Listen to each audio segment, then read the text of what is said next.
আজকের ভিডিওতে থাকছে কিছু নতুন নতুন স্ট্রিট ফুড আইটেম। এই স্ট্রিট ফুডগুলো খেতে হলে আপনাদেরকে চলে যেতে হবে পাইনিয়ার কলেজের সামনে, যেটা বিকাল থেকে রাত পর্যন্ত থাকে। কয়েকদিন ধরেই শিববাড়ি নিউ মার্কেটের স্ট্রিট ফুড দেখতে দেখতে টায়ার্ড হয়ে গিয়েছিলাম, তো ভাবলাম নতুন কোনো এক জায়গায় স্ট্রিট ফুড ট্রাই করা যাক। তো সেদিন চলে গিয়েছিলাম পাইনিয়ার কলেজের সামনে, যেয়ে দেখি অনেক অনেক স্ট্রিট ফুডস। এখানে পিঠা থেকে শুরু করে রয়েছে ফুচকা, পুডিং, ফাস্ট ফুড, যার মধ্যে রয়েছে chicken fry, French fries, spring rolls, then ঝাল ফুচকা। অ্যান্ড আমি একটু বেশি ঝাল দিয়ে বানিয়ে দিতে বলেছিলাম, as I was craving for some spicy food. So আমাকে একটু বেশি ঝাল ঝাল করে দিয়েছিল, and it tasted really good. আপনারা দেখতেই পাচ্ছেন কত ঝাল দেওয়া রয়েছে।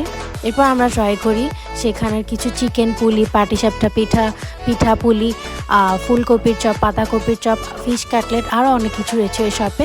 এরপরে চলে যায় পাশের একটা কার্টে, যেখানে ছিল স্টিমড মোমো। স্টিমড মোমোটা ভালোই ছিল, কিন্তু গ্রিন চাটনিটা আমার অত বেশি একটা ভালো লাগেনি, কিন্তু রেড চাটনিটা অনেক মজার ছিল। পাশে ছিল সেমাই পিঠা, হাঁসের মাংস।